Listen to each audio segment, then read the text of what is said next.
George St. Pierre is saying that if he doesn't beat me in this fight, then he's never going to fight again and he's going to retire. And I just think that's disgusting. I really do, because, I mean, George St. Pierre is a role model. George St. Pierre is Canada's sweetheart. George St. Pierre, when people say to me, they talk about who should children or aspiring martial artists model themselves on, swear to God, I always say George St. Pierre. There's a guy, he's a consummate professional, always trying to get better. And I know I've got a very tough fight on my hands. George St. Pierre technically is a better fighter than me. I just don't think he has the heart or the mind that I have and the fighting spirit that I have. But technically, yeah, you know, I mean, the guy can do shit. He's a better grappler than me. He's better at jiu-jitsu. Maybe he can do a couple of fucking backflips that I can't do. But, you know, I bite down on my mouthpiece and I go forward. But George is saying that if he loses this fight, then he's going to retire. And I just think that's a disgusting thing to say, because... Why?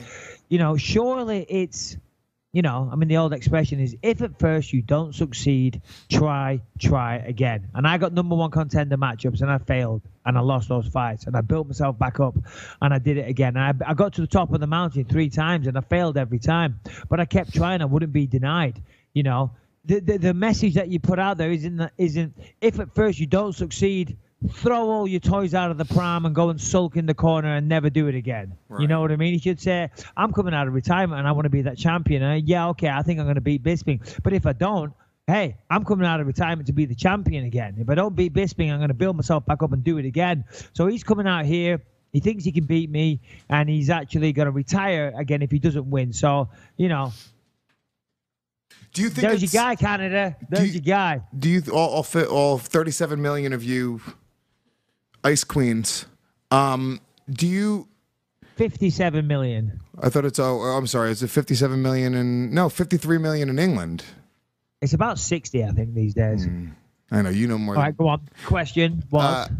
I don't remember what we were talking about. We were talking about GSP. I don't remember where we were at with that.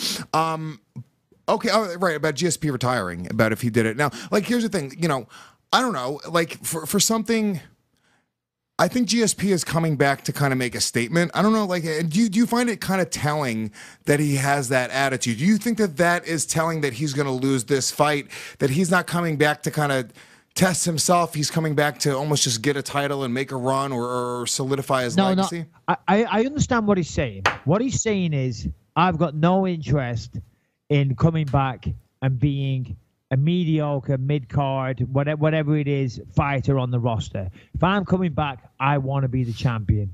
And if I lose, then screw it. I failed in my comeback and I'll disappear. So that's what he's saying. And I'm having a bit of fun with it. You know what I mean? But really, you know, if that was me, if I'm coming out of retirement, if I lose, then fuck it. I'm going to try again. You know, maybe I'll go back down to 170 and try and get that belt. You know what I'm saying? But he's saying if he loses, then he's failed and he's going away. Now, the problem is he's been preparing for this comeback for around about 2 years. When we did the press last week in New York, you know, the guy looked big. He's definitely put on some size, put on a lot of muscle. You know, so he's going to be strong. He's been doing jiu-jitsu consistently. I mean, constantly doing a lot of jiu-jitsu and a lot of wrestling. And a lot of karate as well. He's been doing a lot of goddamn bloody everything. In the meantime, I've been doing a lot of podcasting, so I need to get my shit together. But yeah, but let him try to out podcast you. He'll fucking. He's got no chance. Terrible. No chance. But yeah. Anyway, we went off on a tangent. David Branch, tapping to strikes. I don't hold it against him. He knew he'd lost. Luke Rockhold did well. But you still got a long way to go. Can you hold on? Can I say something? Fuck this. Hold on. You just tore me a new asshole for saying, what? "Oh, you've never been in there with a fucking elite fighter." Blah blah blah blah blah. No.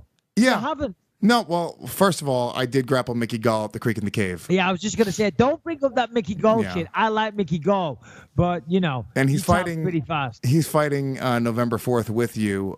He's I was gonna say, ask Mickey if he wants to come do some training. That'd be incredible. Yeah. Bring him down. Bring him down. He's coming out. He's coming back on Legion of Skanks on October 4th. It's going to be a good time. Love Mickey Gall. But the point that I'm making, though, it doesn't matter that I've never been in there. That's like saying football fans sitting around drinking beer on a Sunday afternoon can't be like, oh, my God, dude, I can't believe you fucking ran out of bounds instead of trying to go for that touchdown. Because you'd be like, oh, well, you've never been with a 300-pound fucking black dude charging at you at 100 miles an hour. It's like, I don't know, dude. I'm fucking a fan. I'm drinking a beer. I'm enjoying myself. I can say that that's not as badass as not tapping the strikes. You're right, and in that regard, you do have a point, because you're like, well, hold on a minute, I'm paying you. Sorry, I'm paying to see you fight. I'm not paying to see you quit. But the fight was in the second round, and he tried his best, and he did take a lot of shots. It wasn't like the first punch that he took. He was like, no, screw this, I'm done, I'm out of here. So he took a lot of punishment. That's all I'm saying. And, until you're in that position, you don't be too quick to judge the guy. He was a 2-weight champion at World Series of Fighting. And I think Rocco just, put a beating on him. Simple as that. You got to think about your long-term health as well. And, of course, when you're in there and you're face down on the octagon and people are punching you in the back of the head, you're not thinking about your long-term health. You're just thinking about here and now, and you're thinking about, shit, I want this to stop. But as I say, I think he was down there, I'm going to completely guess, for probably like 20, 30 seconds and ate a lot of shots. Yeah. You know what I mean? The fight was done. It was done. All right, he tapped. All right, possibly a bit of a bitch move. I wouldn't have done it myself. But at the same time, you can't overly judge him. You can't. I love how I can just get you to break on it, though. Yeah, all right. I'm trying to be the bigger man here, Lewis. I'm failing miserably. If you keep pushing me, yeah, all right, maybe it was a bit of a bitch move, Probably was, okay? Are you happy now? I've just given all the websites what they wanted. Bisping says Branch was a little bitch for tapping out to strikes. That's great alliteration, too. Bisping calls Branch bitch. That's like a poem. It's a triple B. Triple B. British bad boy labels. All right. Yeah. All right. So what happened? Bad boy blast Branch for being a bitch. Perfect. British bad boy blast Branch for being a bitch. If somebody doesn't use that, that's a missed opportunity. Okay. Here's the questions. Here we go. Number one. Here we go. I want to start off by saying that I listen to all 3 of Lewis's podcasts every week. Very interesting. My question is for the champ, though. In Mike's honest opinion, how does he think CM Punk would do against the Puerto Rican rattlesnake in the cage? Thanks, guys. Love the show. Keith from Michigan. In a real fight, you're so narcissistic. No, Mike. Like, we've got great questions this week. These are good ones. Started off, I listened to all of Lewis's podcasts, but this question is for the champ. But it's about Lewis and how would he do in a fight against CM Punk.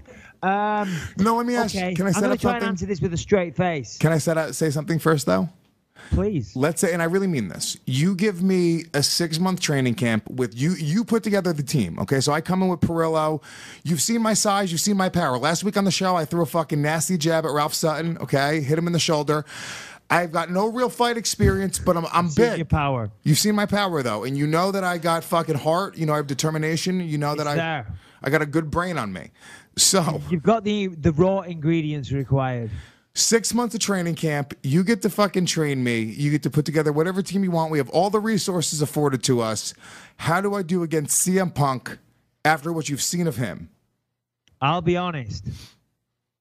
6 months of training you, Lewis, I could train you to beat CM You're Punk. Goddamn right. 100%. Listen, that's another thing. When I'm done, I'm going to train fighters. If anyone's out there and they're listening and you want to be world champion one day, when I'm retired, come see me. If you've got what it takes, I'll train you. CM Punk, I mean, listen, come on. I don't want to jump on the bandwagon and talk shit about CM Punk. I mean, is he scheduled to fight again in the UFC? Is that ever going to happen? That's ridiculous if he is.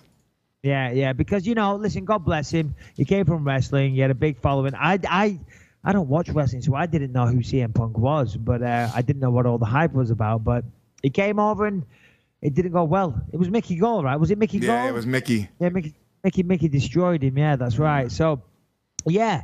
I don't want to kick a man while he's down because CM Punk actually seems like a good guy. From what I've seen of him, as I say, I don't follow wrestling, so I didn't know him before.